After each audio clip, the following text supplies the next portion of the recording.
Good morning, everyone. I'd like to dedicate today's Mishna, today's learning of Mishna and the Lashon Harah in memory of my mother, Zecher Nishmas Shalamis Bas Yaakov Eliezer. We are now in Mishna Meiser Sheni, Perek Dalet, chapter 4, Mishnah Yud Beis, Mishnah 12. Ha'emer lebnei, one who says to his son, Meiser Sheni b'zav, you will find Meiser Sheni coins in this corner of the house. Instead of finding the money in the corner that the father indicated, they found the money in a different corner. We can assume that these coins are chulin. We don't say that the father forgot which corner he put it into, or that someone moved them, and that these coins should also be considered Meiser Sheni. No, we don't say that. If they were found in a completely different place than where the father had indicated, then the halacha is that we say these are not the father's coin. These are not the Meiser Sheni coins the father referred to. They're gone. And these coins are regular coins. Okay. Basically, these coins land up being just unidentified coins that we always assume are not Meiser Sheni. Haya Shamana. Let's say the father says that there's 100 zuz. Zuz was a coin. And he says, Amana, there were 100 zuz in this corner. Umatzah Masayim. Instead of finding 100, he found coins in that location, but he found more than what the father indicated. Hasha'ar chulin. Then we say the extra is chulin. So even though the amount was not correct, that doesn't tell us to say, well, if the amount was different, this is different money than the father was talking about. It should be chulin. And all of it should be chulin. The answer is no. We say that if it's in the location father indicated, just not the same amount, then it could very well be that what happened was that somebody brought more money here. Meaning the money the father referred to is here. There are 100 zuz here. And the extra is money that other people added to it. So what you're left with is a mixture of Meiser Sheni and non-Meiser Sheni money. And how do you deal with that mixture? We've had previous Mishnah that discussed what to do there. But the point is that as long as the amount that he indicated where it was, that amount is there, although there may be more, that doesn't say that we should say all the money is different, but rather the money that he mentioned there is there. And we also have, and somebody added more money. The added money is unidentified money that we say is chulin. Masayim and matzamana. Let's say the father said you'll find 200 zuz, and he only found 100. Hakol meiser, then the whole thing is meiser. So again, even though the amount is not the same, we do not say this in completely different money, but rather we say it's part of the money that the father was talking about. And therefore, the entire amount is considered meiser. So what comes out in the Mishnah is, is that if the father tells a location of the money and the money's not that location, then we say it's completely different money. If the amount that the father mentioned is in the location, but it comes out the amount is either more or less, then we still say that the amount the father indicated in that location is the money that he was referring to. That's Meiser Sheni money. And either there was added money that's chulin, or the original amount was decreased. Somebody took some of it away.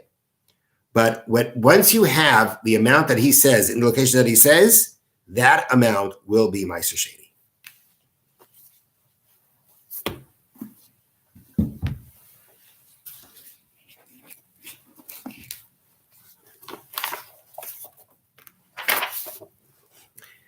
We are now in chapter 6, paragraph Vav 6 of the Laws of Lashon Harah from the Chafetz Chaim. And the Chafetz Chaim was discussing before what happens if a person was with a group of people and they were there for whatever reason they gathered together for a permissible purpose, and then they started speaking Lashon Harah. What do you do? So the Chafetz Chaim said that you either, if you can leave or put your fingers in your ears, that's the best thing to do. That's what you should do. If that's not an option, because you can't leave this group, or that it's too hard to do that other thing about sticking your fingers in your ears, so then you should do your best to not accept what you hear, not enjoy what you hear, and not indicate any agreement from your part to what they're doing. Vav. But when do we say this? It's that when they gathered together, they weren't saying anything wrong. And now he doesn't really have an option of getting away from them. But if when he decides to sit amongst them, they already started talking Lashon Harah, and you knew that. Or that he has no problem getting away from them, but he doesn't bother. Or he already recognizes the nature of these people, that they are gossipers, that their desire, they love speaking badly about people. So he knows that this is what's going to be part of their conversation. And still he goes and sits with them. Although he's not going to support or add anything to their words at all. And he doesn't have any pleasure from it. He's still considered negligent like them. Because he transgressed the words of Chazal.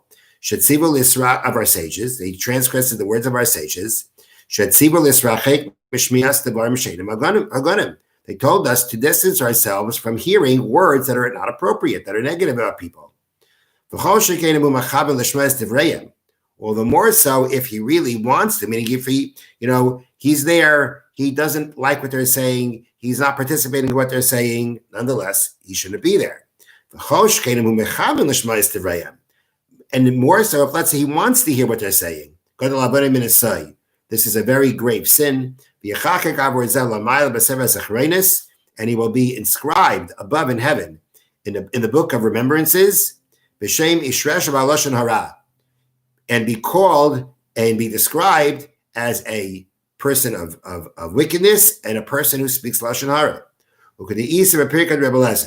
As is said in what's called the chapter of Rebbe Lezer. This is Medrash from the sage Rebbe Lezer. But Tzavas Rebbe Lezer HaGodol, in the command, or so to speak, the will of Rebbe Lezer HaGodol, of the Tana, of the sage of the Mishnaic period, known as the Rebbe Lezer HaGodol, the great Rebbe Lezer, Shetziva Levelei Hyrcanus, that he left this will, living will, to his son, Hyrcanus, V'zel Shenoi, and this is the quote, B'ni, my son, al teisha v'chaburas ha'oimim ramei chavereim. Do not sit in a group of people who speak badly about their friends. Because when the words go up above to heaven, they are inscribed in a book.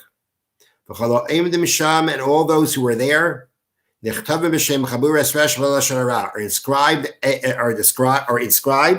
as a group of evildoers, those who speak Lashon Harah. And therefore, a person needs to distance himself very much from this kind of a bad group of people, a bad group such as this. Have a wonderful day.